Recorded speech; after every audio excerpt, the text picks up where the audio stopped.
आदरणीय शरद पवार साहब, मेरे मित्र, ज्येष्ठ मित्र आदरणीय सुनील शास्त्री जी, आदरणीय बाळासाहेब थोरात, श्री अनिल अन्ना साहेब शिंदे, श्री दिलीप अन्ना साहेब शिंदे, सभी सम्माननीय अतिथिगण और उपस्थित सभी भाई और बहनों, सबसे पहले मैं क्षमा मांगूंगा कि मुझे आने में देरी हुई। कर्नाटक चीफ मिनिस्टर के साथ एक प्रोग्राम में वीडियो कॉन्फ्रेंस के साथ मैं शरीक हुआ था, जिसमें मुझे आने के लिए थोड़ी देरी हुई, इसलिए क्षमा मांगता हूँ।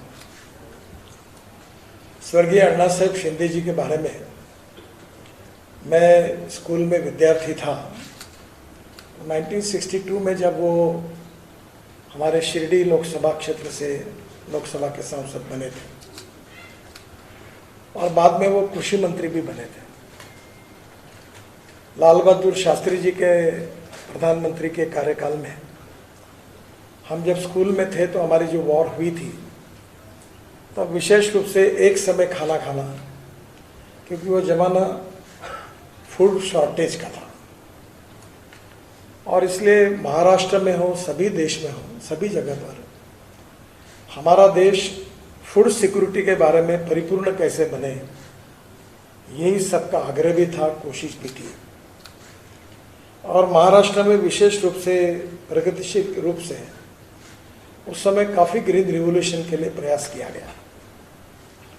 और ये जो ग्रीन रिवॉल्यूशन है, ग्रीन रिवॉल्यूशन, मिल्क रिवॉल्यूशन और ऑयल सीड रिवॉल्यूशन, ये तीनों रिवॉल्यूशन जो हुए और उसमें फिशिंग के भी क्षेत्र में उनका योगदान था, ये तीनों रिवॉल्यूशन में उनकी लीडरशिप अग्रेसर थी और उनका कंट्रीब्यूशन आज भी देश याद करता है। आज भी हम लोग डॉक्टर पंजाबराव देशमुख जी को याद करते, जो हमारे पहले कृषि मंत्री थे। स्वर्गीय अण्णा साहेब शिंदे जी को याद करते, क्योंकि फूड सिक्योरिटी के विषय को लेकर जो शुरुआत उन्होंने की थी, जिसके फल आगे बहुत अच्छे मिले। और स्वामीनाथन जी का भी विशेष रूप से कृषि मूल्य, एग्रीकल्चर प्राइस से लेकर जो जो बातें उन्होंने कही और बाद में समय के अनुसार देश ने उसको स्वीकार किया, इसलिए उनको भी याद करते हैं।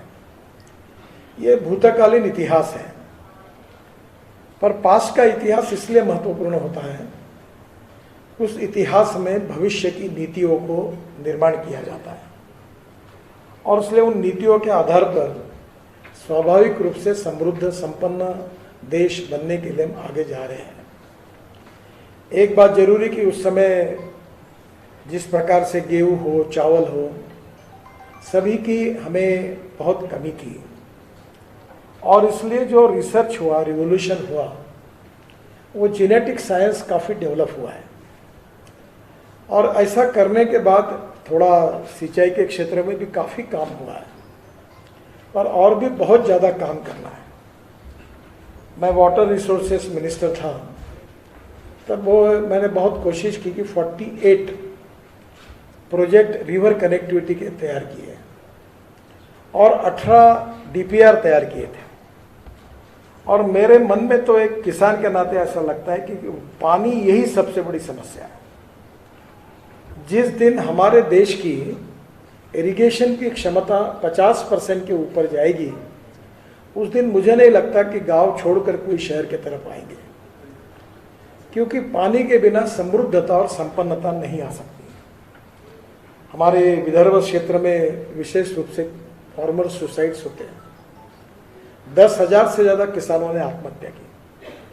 अभी एक 15-20 दिन पहले, महीने भर पहले मैं अकोला गया था और मैंने एक स्कीम निकाली कि ये रोड का काम करने के लिए एग्रीगेट लगता है, तो उसी एग्रीगेट के लिए जो नदी है, नाले हैं, उनका खोलीकरण, रुंदीकरण करना, लेक की मिट्टी निकालना और उसके साथ साथ दौड़ने वाले पानी को चलने के लिए लगाओ, चलने वाले पानी को रुकने के लिए लगाओ, रुके हुए पानी को ज़मीन को पीने के लिए लगाओ, गांव का पानी गांव में, घर का पानी घर में, खेत का पानी खेत में। ये छोटे से प्रिंसिपल पर जब अकोला में परसों मैं गया था, तो मुझे इतनी खुशी हुई कि मैंने पंजाबराव कृषि विद्यापीठ के पास 10,000 एकड़ ज़मीन है उसमें से 450 एकड़ जमीन केवल इरिगेटेड थी और मैंने फ्री ऑफ चार्ज मेरे डिपार्टमेंट से 36 तालाब बना के दिए। और 36 तालाब बनाने के बाद आज मुझे, वैसे हमने बुल्ढाना में भी बना कि बुल्ढाना, अकोला, यवतमाल, वाशिम और अमरावती, ये सबसे ज़्यादा सुसाइड्स होते हैं। और इसलिए तालाब बनाने के बाद जो वाइस चांसलर है वहाँ के, उन्होंने रिपोर्ट दिया और अभी मुझे फ़ोटो भेजे।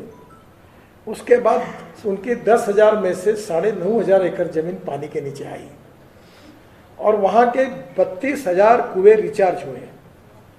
और बाजू में जो क्षेत्र था, पीकेवी की जगह जहाँ थी, जिस गांव में किसानों ने आत्महत्या की थी, वहाँ नींबू के बगीचे लगे और वहाँ का नींबू एक्सपोर्ट होने लगा और गांव की तस्वीर बदल गई। तो पानी उसी समय हमारी समस्या थी और आज हमारे देश में है। बहुत लोग बोलते हैं पाणी पाणी मराठीत पाणी जपून वापरा। मी म्हटलं काही जपून वापरायची गरज नाही, पाणी भरपूर वापरा। पानी की कमी नहीं है, पानी के नियोजन की कमी है। मुझे एक अवसर मिला कि पोलावरम नाम का एक बहुत बड़ा डैम बन रहा आंध्र प्रदेश में, करीब 60,000 करोड़ का है। और वो जो पोलावरम बनेगा उससे आंध्र में बहुत पानी मिलेगा। पर वो डैम बनने के बाद में भी गोदावरी का 1300 टीएमसी पानी ये समुद्र में जा रहा है। तो उस समय एक योजना तैयार हुई थी, आगे कभी बहुत कठिन है वैसे, ऊपर हो सकती है। वो योजना यही थी कि गोदावरी का जो एक्सेस वाटर है वो पेनार में लेना, पेनार का कावेरी में लेना, पेनार का कावेरी में, और कावेरी का टेल एंड टू तमिलनाडु तक पानी जाता है। 2 अल्टरनेटिव तैयार हुए और ये छत्तीसगढ़ से जो हमारे विदर्भ और तेलंगाना के सीमा पर एक कालेश्वरम डैम बना, बहुत बड़ा